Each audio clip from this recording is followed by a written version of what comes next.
माझे नाव जागृती आणि माझ्या पहिल्या व्लॉगमध्ये तुमचं स्वागत आहे। मॅप ऑन केला आणि मी माझ्या कझिन्स सोबत एका छोट्या पण खूप खास असलेल्या प्रवासासाठी निघाली आहे।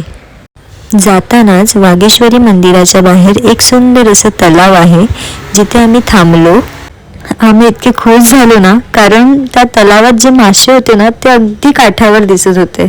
हे दृश्य खूपच छान होतं आणि खूप एन्जॉय पण केला आम्ही इथे।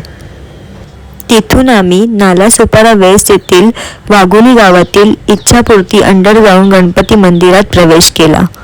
माझ्या बहिणीची इथे यायची इच्छा पूर्ण झाल्यानंतर ती इतकी खुश होती की तिचं असं झालेलं की आनंद पोटात माझ्या मावेना, इतकी खुश होती।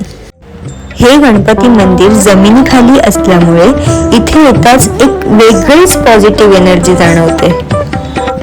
त्यानंतर आम्ही इथे गणपती बाप्पाचे दर्शन घेतले। इथला आजूबाजूचा परिसर पाहून मनाला एक वेगळीच शांती मिळाली। मंदिरातून बाहेर पडल्यानंतर तिथे नाश्त्यासाठी विविध स्टॉल आहेत जिथे तुम्ही खाऊ शकता आणि पुढे गेल्यानंतर आम्ही एंटर केलं बाळूमामाच्या मंदिरात। तिथे असलेली बाळूमामाची आणि विठ्ठल रखुमाईची सुंदर आणि सुबक मूर्ती पाहून मन प्रसन्न झालं। तिथून पुढे आम्ही थोड्याच अंतरावर असलेल्या शनी मंदिरात गेलो। शनिवार असल्यामुळे इथे भली मोठी रांग होती। आम्ही दर्शन घेतलं आणि पुढे स्वामींच्या मठात गेलो।